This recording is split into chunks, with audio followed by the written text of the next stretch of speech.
दोस्तों नमस्कार। परीक्षा खबरी में आपका स्वागत है। आज है 31 मार्च 2020।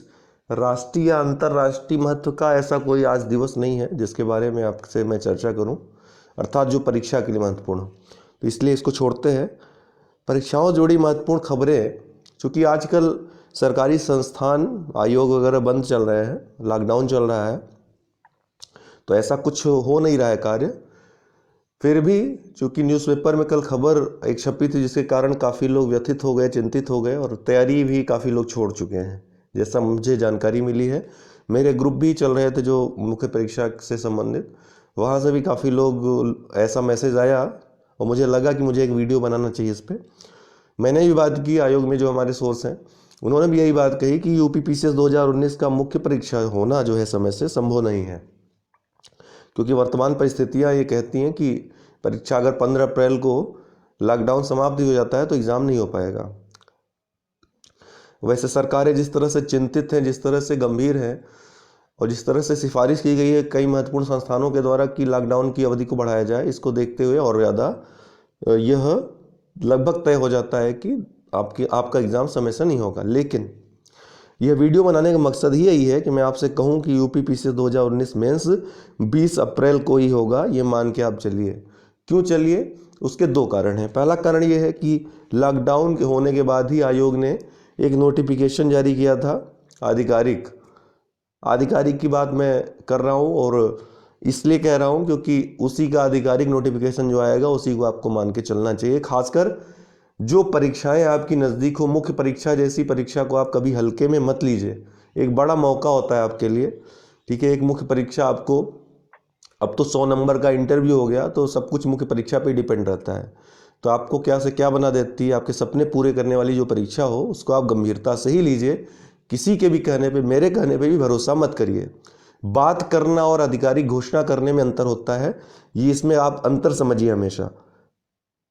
तो 15 अप्रैल को मान लीजिए लॉकडाउन समाप्त हो जाता है तो आयोग तो स्वतंत्र हो जाएगा एग्ज़ाम कराने के लिए, ठीक। भले उसकी तैयारियां हम कह रहे हैं नहीं हो, वो वहाँ के लोग कह रहे हैं नहीं है तैयारी कर भी सकता है दिन रात एक करके। कितने लोगों का एग्ज़ाम कराना है उसको, पेपर तो तैयारी है उसके। तो इसका जो दूसरा पहलू है उसी को आपको पकड़ के चलना चाहिए। 20 दिन है आपके पास, ये मान के चलिए, और इसी में जो आपका आंसर राइटिंग हो सकता है उसमें सुधार लाइए। जो तैयारी आपकी बाकी रह गई उसको करिए, पढ़ाई करते रहिए। लॉकडाउन है, घर में बैठ के और करना क्या है। प्री 2020 समय से ही होने की संभावना है। ये जो बात हुई है कैलेंडर में, प्रीलिम्स 2020 का समय चेंज नहीं होगा, ऐसी बात कही गई है। हालांकि अब जून तक अगर लॉकडाउन चला जाता है, अगर परिस्थितियां, जो कि भारतवर्ष है, जनसंख्या बहुत अधिक है, ईश्वर न करे कुछ इधर उधर हो, कुछ चौंकाने वाले और निराशाजनक दुख भरे आंकड़े ना आए भारत में, जैसा कि विश्व में देखा जा रहा है। इटली अमेरिका तक परेशान है, तो उम्मीद है भारत में लोग सहयोग करेंगे। सरकार की जो योजनाएं हैं, सरकार के जो कदम हैं, विभिन्न संस्थानों के जो कदम हैं, उसमें सहयोग करेंगे और कोरोना को हराएंगे। लेकिन यदि स्थिति भयावह होती, स्थिति खतरनाक होती है, तो कुछ नहीं कहा जा सकता है, तो सब कुछ अंधकार में है। लेकिन सरकार की जो प्लानिंग है, जो लक्ष्य है कि अप्रैल तक कोरोना को ख़त्म कर देना है, एकदम से लगभग शून्य कर देना है, तब आपका एग्ज़ाम प्री 2020 समय से होगा। अभी की जो प्लानिंग है आयोग की, मैं बता रहा हूँ, आरओ 2016 यह आपका टल सकता है, ये 3 मई से आपका बढ़ सकता है। इसके अलावा एपीओ का एग्ज़ाम जो है आपका मेंस, वो तो टलना तय है, ठीक है। किसी भी स्थिति में वो टलना तय है, क्योंकि यदि यूपी पीसीएस मेंस नहीं होगा अप्रैल में, तो इसको मई में कराने का प्रयास होगा आयोग का। हालांकि परीक्षाओं के बारे में कुछ भी कहना अभी अंधेरे में तीर मारने के बराबर है। आपको भी पता है, हमको भी पता है, सबको पता है कि इस समय कुछ भी कहना परीक्षाओं से संबंधित बातें, चाहे वो अध्यक्ष महोदय कहे, सचिव महोदय के, मुख्यमंत्री भी नहीं कह सकते हैं, प्रधानमंत्री भी नहीं कह सकते हैं।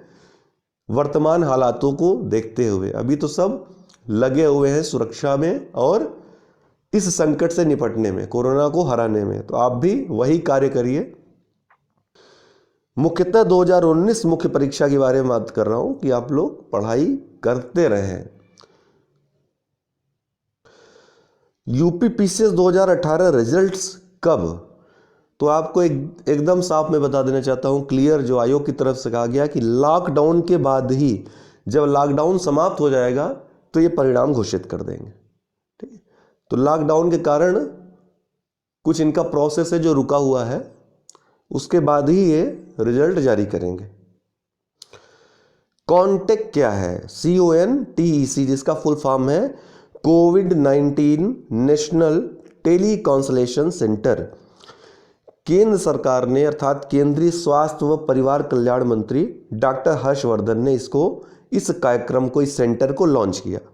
ये सेंटर कोरोना वायरस से लड़ने के लिए उच्चतम जो व्यवस्था है उसको, जो चिकित्सा व्यवस्था है, प्रणाली है, उसको लोगों तक पहुंचाने के लिए ये सेंटर स्थापित किया गया। उसकी निगरानी करेगा और नियंत्रण भी करेगा, और यह एम्स दिल्ली द्वारा लागू किया गया है। एम्स दिल्ली के माध्यम से ये लागू होगा, इसका इपी सेंटर होगा दिल्ली, एम्स।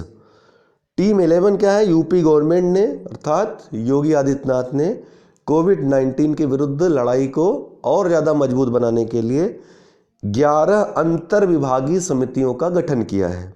ध्यातव्य है कि केंद्र सरकार ने भी 11 इसी तरह के समूह का गठन किया, लेकिन उसको कोई नाम नहीं दिया है।